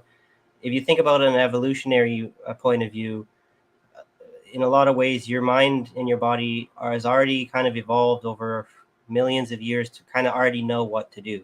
So when something extreme happens that you can't really cope with, your mind is going to compartmentalize things. Your personality will change in a way to protect you in a way that it has to, whether you try to be something else or not. And then we've got all these theories about how to control the process. And there's that paradox of control, where the more that you try and control your mental health, the worse it gets. So this is, in recent times, I've been frustrated with my mental health, working with the mental health professionals, that I found it's probably just more helpful for me to not try so hard to fix everything that I can't seem to fix the more I try. So Yeah, because you'll drive yourself crazy. I'll let that shit go. yeah.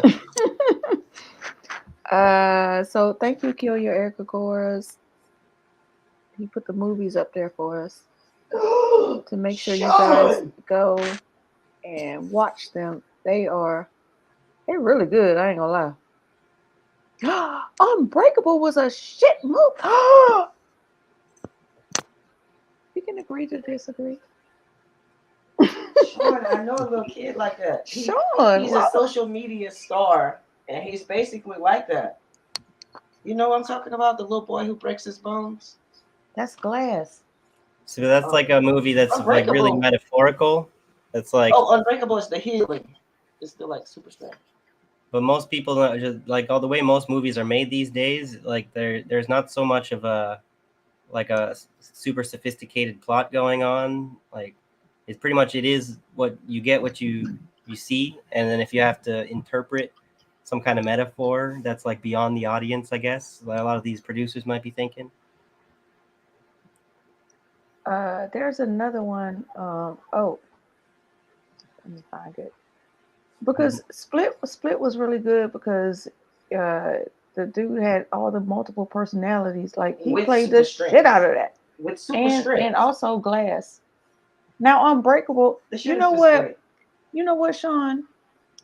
I'm gonna give you that. Unbreakable was the weakest of the three movies. Wasn't. Yes, it was. To be able to fucking heal, like withstand any pain. No, that was great. Out of the three, if you rate them out of the three, Unbreakable was the one that was, the last. Yeah. Okay, fine. Okay, fine with your rating. Okay, I'm gonna give y'all one more. Watch these movies so I can have my own take on all this. I'm gonna give y'all one more. United with the United no. Split. United States of Tara. TARA. Oh yeah, that's a good series. It's a series. It's what's that lady name? That lady's a great actress. You know that lady who like she sometimes you look at her, she look real cute, and then the other time she like look a ugly. Like you can't tell if she cute or she ugly. What's her name? Uma. Is that nice? I'm not being It's not mean. Uma. She played in a movie called In Her Shoes. Oh, Toni Collette. Tony. Well, I was thinking of Uma Thurman. Uma Thurman's beautiful. Yeah, she beautiful. Like it depends on how light hit her. That's just my opinion. She's talking about Kill beautiful, Bill? and then sometimes I'll be like, "Ooh, girl." Did she play Kill Bill, right? Yeah, Kill Bill. But this Uma lady, Thurman. she She played kind of looked in like I a See Uma Dead Thurman. People. She was the mom. Can I just show you? So You heard? She was the mom that played in I See Tasha. Dead People. Yes, I know. What's the name of the movie? I don't know. I see dead people. I don't know where Bruce Willis. Bad Cookie So- says that Uma Thurman looks like a crackhead or whatever. He never found her. Yeah, exact. You see what? Thank you. She trying to make me feel like I'm crazy. Nah, man, that lady's beautiful. That she beautiful some days. Glenn Close. And some Glenn days. Close look like a crackhead. Glenn Close is gorgeous. Oh. Anyway, we getting off topic. Damn. But this is the series, The United States of Tara. She had like multiple personalities. I mean, she was cuckoo for fucking Cocoa Puffs. Well, this is one of those things though about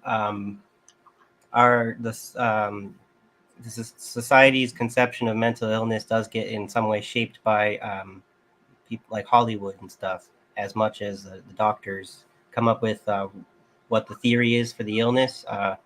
The movie producers will come up with a character that has this so-called illness, and then they'll stereotype it, and then that becomes in the image of the public what that illness is, as opposed to what the doctors say it is, or what the doctors try to change with the more modern scientific conception of an illness. The media kind of doesn't change. People still have their favorite Bruce Willis movie, whatever, The Beautiful Mind kind of thing. That's what people think of as schizophrenia kind of thing. But then nowadays, that was such a good movie. right. But then what if I told you that they're moving away from the concept of using schizophrenia as a diagnosis? And that's like, oh, but I saw A Beautiful Mind. Like, of course, there's people like him, whatever. It's like, it's not like the mental illness doesn't exist. It's that to continue using the frame we're using is going to become scientifically inaccurate. But then that's not concerning to the public. So anyway, that's my 2 cents. No, you're fine. You're fine. It's just they're. You know what? I love this family. Y'all are hilarious. It's like it's like being at a family reunion, and they saying something serious, and then here comes Bad Cookies and Mastermind, making you laugh when you're not supposed to even laugh. Yeah. Cobra's here. Hi, Cobra. Hey, Cobra. Good to see you. Yeah. I like Split, Cobra. You're right. Yeah, I like Split. It's like Sybil. So, should we do our? I think I have like I could play like a someone that I found like a true lyricist. I thought it was pretty interesting. I actually have two, so maybe I'll play one next week and play one this week. Okay. On the way out, it is completely irrelevant to the conversation. Well, I feel like our conversation's kind of done at this point, because otherwise we could get back into it, but we could go for like another hour kind of thing. Oh, you have more? You have more info? I had tons of stuff from maybe one thing I'll go into instead of because like this topic's been kind of covered plenty of times, and we're just kind of circling back because it's like they're trying to roll out this digital ID stuff. But I think it's important to remember to ask the question about like how do we understand the concept of identity to begin with, because they're kind of shaping our everyone's perspective about what an identity is supposed to be. And it's kind of important to remember it's not really all that fixed, right? So this article is just saying identity is a tricky idea to pin down. Many people think of identity as simple and fixed, but it's not. Many other people think that identity is changeable and malleable, but even they misunderstand how and why identity is changeable and malleable and end up using the word and the idea poorly. Let's start with a few things that identity isn't to help us figure out how to think about what all it can be. Identity is not fixed. Identity is not something that remains the same throughout one's life. It changes over time. It can also change from situation to situation over very short spans of time. So fixing your identity into some kind of digital, whatever, ID, government ID, whatever, that pigeonholes you. It forces you to identify as this rigid thing when we are not that rigid thing. So identity is not singular, something of which a person has only one. We were just talking about that. People can have multiple personalities. There isn't a true self that exists within a person, with everything else being layers of interpretation. One's identity can be one thing in the morning at breakfast and another thing in the afternoon during class, yet both are still fully identities. And an identity is not a possession. It's not something that someone owns. It's created in the interplay of people and is therefore made and remade constantly. So this is one thing that Marx has a quote, I'm forgetting exactly right now, but we do not define ourselves. We are defined through our interactions with each other as much as our own understanding of ourselves. So I kind of butchered that, but you can, if you've heard it, you know what I'm talking about. So, and then controlled by any one person, identity is not held in the control of a single entity, and therefore is not subject to definition by any one entity, even the person claiming the identity. And that's important when we got all this technology that is designed to do what they are calling identity resolution. Okay, so I don't need to get into that whole. There's a good article too. If you guys want me to, I can add this into the chat there. But, so yeah, you want to wrap it up? I just wanted to say real quick. So, Sean, thank you for keeping the Uhuru 3 on our minds. And bad cookies. Oh, and bad cookies too. Thank you, bad cookies. They're trying to hit them with a RICO charge. 80, they're 80 something years old. So yeah. Yeah. Well, Sean was saying that Cobra actually has an interesting angle, maybe about a different another person involved. Oh, aka Jazzy Kodzo. He was well known as a leader and face of Black Hammer, a far-right socialist group that called Anne Frank a colonizer. Well, So there's some kind of got to look that up. Association potentially that they're going to try and paint these Uhuru socialists as fascists. So that's interesting. Yeah, that case is so insidious. So you know what breaks my heart? John Lewis was one of the original Black Panthers as well. Now, all the ones that was really about that life were murdered by our government. John Lewis went on to become outstanding congressman. Outstanding congressman. Please. Well, if Cobra's Like a source for us to be able to read more about this Ghazi number 4 there, that seems very interesting. We should probably talk about that because I don't. Oh see yeah, sorry. I don't see anyone There talking is about 4. that. There is Right. 4. They call them Uhuru through 3, but it's actually 4 of them. So you're right on that, Cobra. Let me put up your comment. Thank you so much for the correction, because yeah. Well, thank you. Good to know. Yeah, I'll read it out loud just in case people aren't looking, they're listening. Very suspicious that this is being labeled the Uhuru 3. There is 4.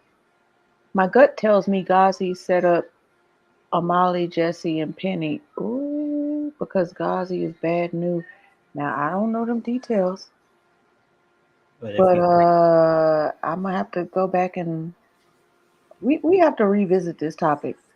yeah, well, We because those we are definitely have to. that's what I call noteworthy details, right? So So Cobra says, "Oop, I'm sorry. I'm sorry. Put up that mastermind one first." My wife said the simulation is getting lazy again. What simulation? the simulation theory of the universe. The Oh, cat we're seeing black cats because it's a glitch in the matrix. oh, that. I love black cats. See, a kid called 911 and said, now this is Cobra, for those of you listening and not looking. See, a kid called 911 and said, people are trying to murder me. The cops show up at Ghazi's house, and the kid is dead.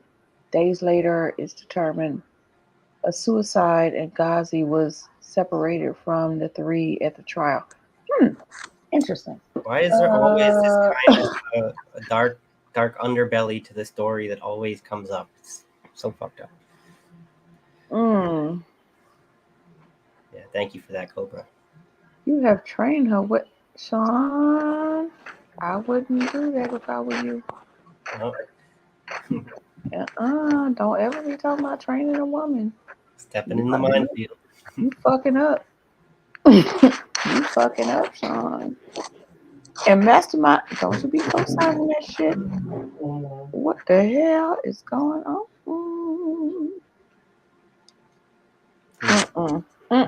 Sammy. Oh.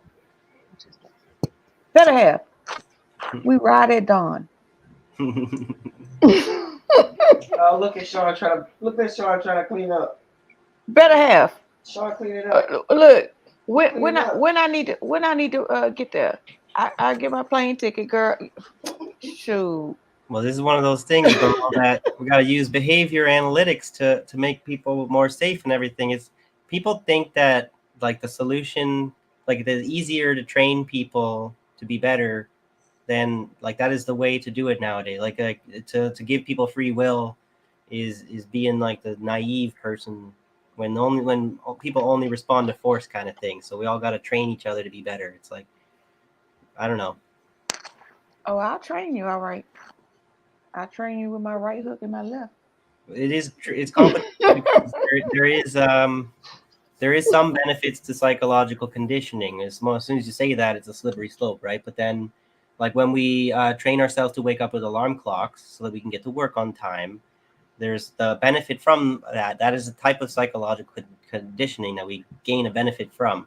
Now, I'd say the reason that we're doing that kind of conditioning is bad, so it makes it unhealthy, but it doesn't mean that in general all psychological conditioning is inherently bad. That's what I would like to believe. Is just too perfect. It doesn't work. So. We ain't about to. Okay, before I go to Sean, let me read this about Rondo. Rondo, you know me and you. Rondo says the whole premise of the Department of Justice's argument is bigoted as AF. Black folks can't come to a contrary conclusion of U.S. policies on our own. We need Russia to tell us about racism. Yeah. Thank you. It's like they Russiagated us. 3/5.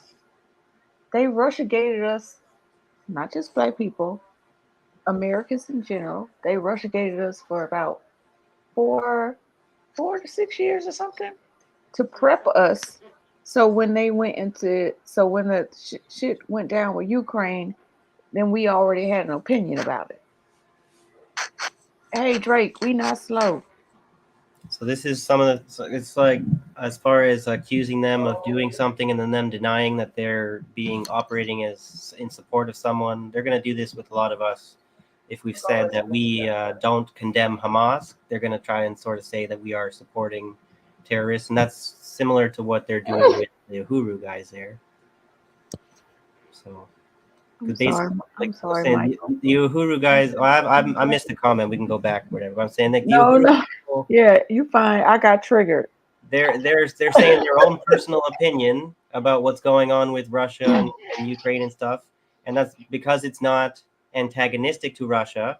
It's being treated as you must be their operative, but it's I'm not allowed to decide for myself who my allies and my enemies are. Look, all I have to say is Mastermind and Bad Cookies. You don't want smoke with C, because guess who on our side? Michael. Oh. Michael, get your cigarette. Michael, get your cigarette. I don't need another one so soon. I kind of smoke it like that over here because of this big cage here. The dog. Oh, Mastermind and Bad Cookie. You know what? I think they want a spanking. They do. I think they do. And Bad Cookie. I think they waiting for it. That's On never purpose. been my kind of thing, but you know. I could do it. Don't worry about it. Don't worry about it. I could do it. Michael says it's never been my kind of thing. Well, don't worry about it. I got this part, this. Michael. I got this part. So should we oh, I don't want to so Cobra says you can look at some of the recaps from yesterday, and the prosecution already proved Uhuru took 7,000 from Russians. Oh, is that true? Okay, so thank you for saying that, Cobra. I need to. I haven't been paying attention. To actually watch the trial bits, you know. Yeah, That's yeah. a more journalistic kind of approach. Yeah. I've had a lot of stuff going on. Fur babies dying. My mama had hosted a party. She was the hostess, but I did all the goddamn work. I'm tired. So yeah, I gotta go back and look at that. Kill Your Egregore says at Bad Cookies, when my girlfriend gets pissed, she'll bring up something 6 years ago. Be like, yeah, like that time you came home at 4 a.m. all wasted. WTF? Oh, Hell hath no fury. Thank you, T. You didn't let me finish on. Sounds familiar. Sounds familiar. Who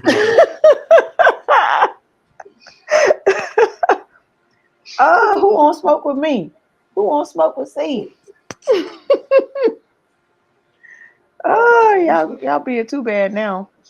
So Bryce is saying that Russian spies seems like a bit of a stretch, but then Cobra Commander saying that the Ghazi guy sets up these people. So that's like, as much as there might be actual taking money from somebody, is often like they didn't even know who they took the money from, if it's a setup and stuff. So it is important I get that context. So yeah, we have to actually do our own research for it, because they do freedom work. They've been to Moscow twice, I think, but they've also been to places all over the world. So you're just going to take these 2 times they went to Moscow and then say they're Russian spies? Like I need to. I need convincing. I need convincing. Apply whatever standards the Americans are for whatever these Russian spies allegedly, or whatever Chinese spies, the cases that they bring up.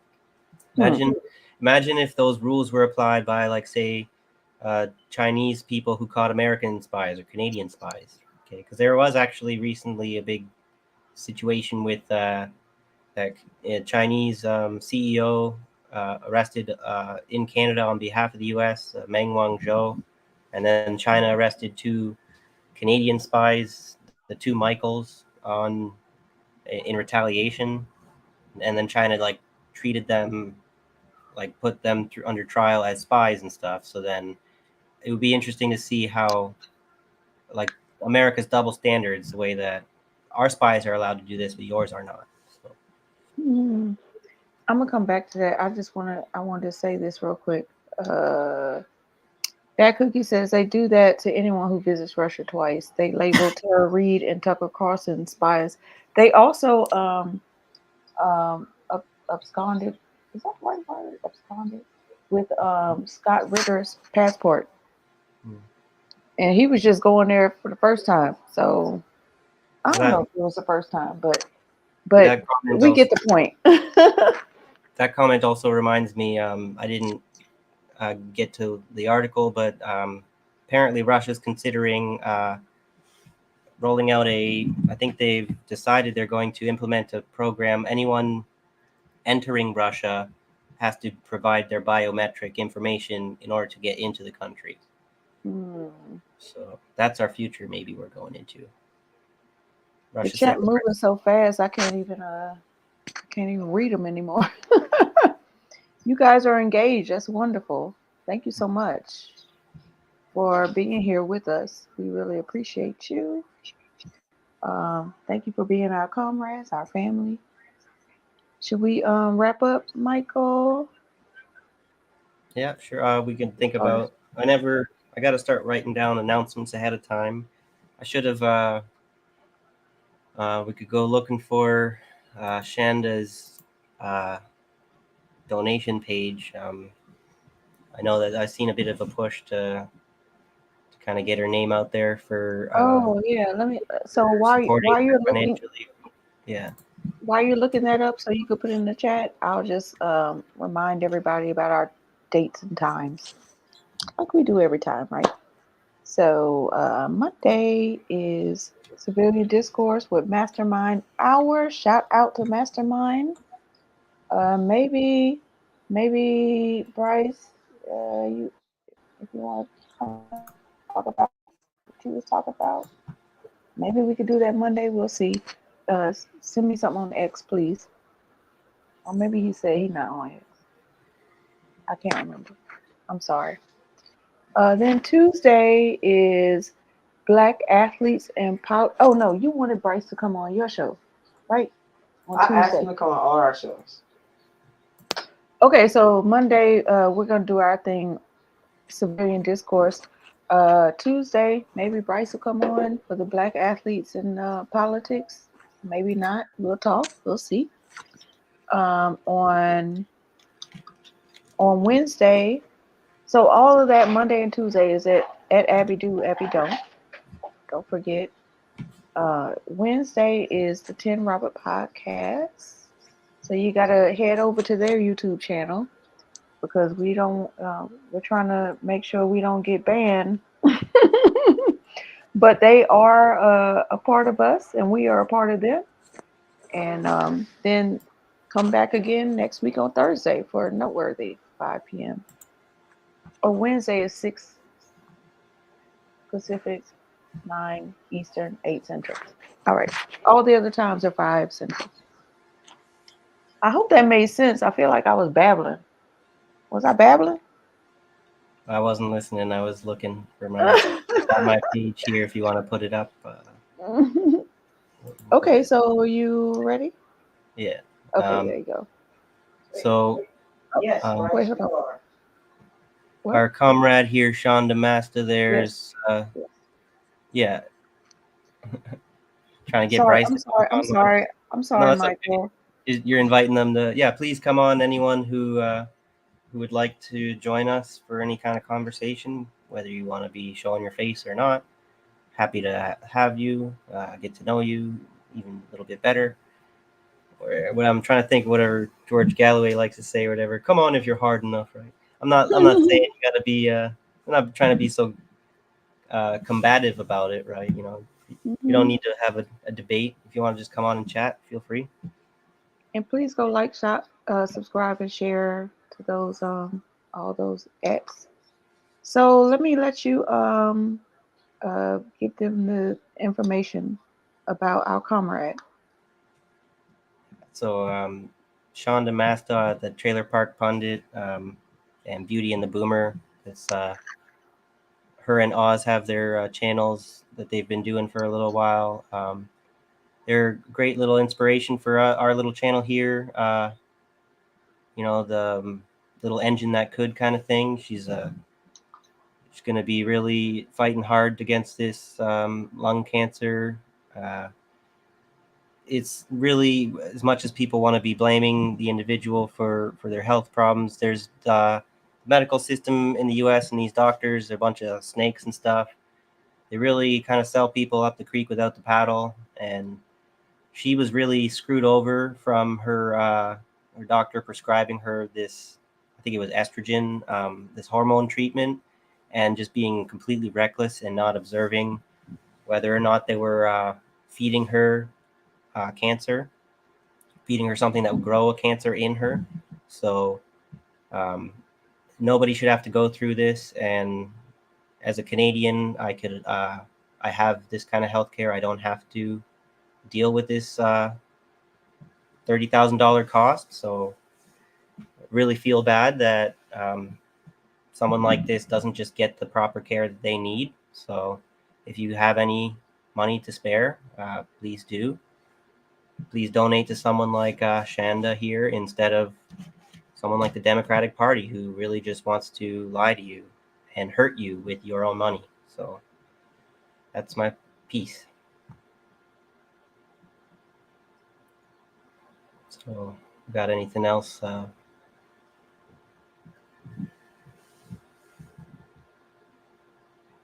You're muted, Abby, whenever you're ready there. I'm sorry. So Jacqueline asked, what's the deadline she's reaching for? I think it's 30,000 raised. I'm not sure. Let me. But do you know what the timeline is?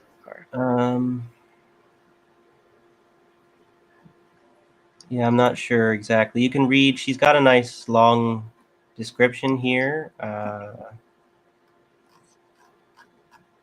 but I don't think there's a time limit on it. She's just like, as far as what the doctors, I don't know if she's told us what the doctors have given her as far as her survival odds kind of thing. But I do know that she did say whatever odds that they've given her, she's not really going to be taking that with even with a grain of salt. She'll be throwing that right out the window. Like, she's not going to let them tell her how long she's going to be here for, so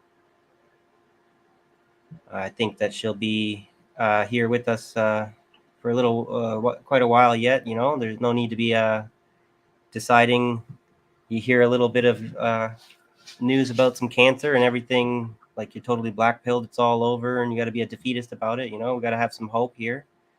It's not my strong suit, but people can come back from this. Like, if you learn about all that science that we're being lied to about, there are ways to heal your body. You just have to do the hard work. So we can help her. She'll stand a better chance to be able to do it if we can support her. So do what you can, please. So. Michael, you ever heard of this dude? What's that? You ever heard of him? I can't hear you. Have you ever heard of this person that I just posted? Joe Dispenza? No. Yeah. He talks about how your mind can heal your body, and he has several case studies and of it actually happening. It's very good stuff, bro. Check it out. All right, I'll check him out. Yeah, cool. That's exactly kind of a teacher. I think he actually cured himself. Yeah. Well, we need to be learning that kind of understanding of science and reality, adjusting that misconception that we've learned. One of the things about being kind of raised in the West, we believe that we're being scientific, but some of the things I think we've determined about what science is has kind of shut the door on certain kinds of healing practices that are considered pseudoscientific, when that's just our Western bias, believing that you need to have some kind of an empiric evidence of it working for it to be considered scientific. All right. That's enough for me. Yeah, we should wrap it up. Abby too is not into all that. No. Oh, I thought you was like, I don't want to hear about Joe Dispenza. No. I had a lot of loss, so I'm just very emotional. Okay, so I'm a play this lyricist. Hopefully you guys enjoy them.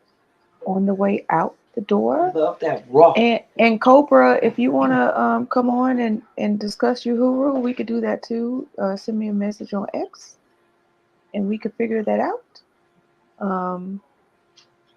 So we have Cobra, Mouse, Bryce, and we could be booking in these people, Mike. We gotta be booking in these guests. Yeah, we gotta get some more guests.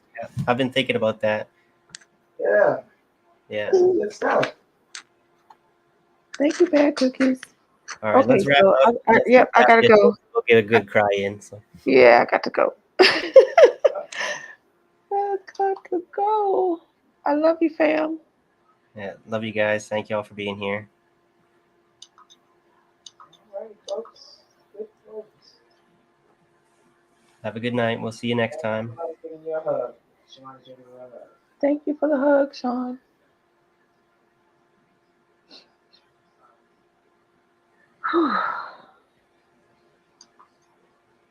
Well, no sound.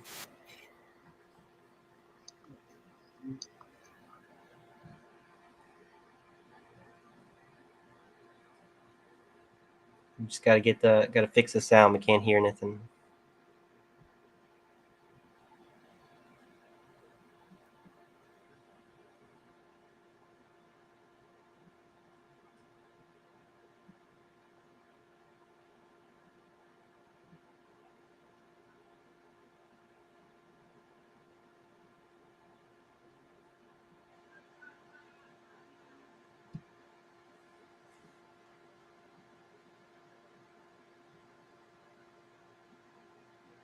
The others ain't the same kind.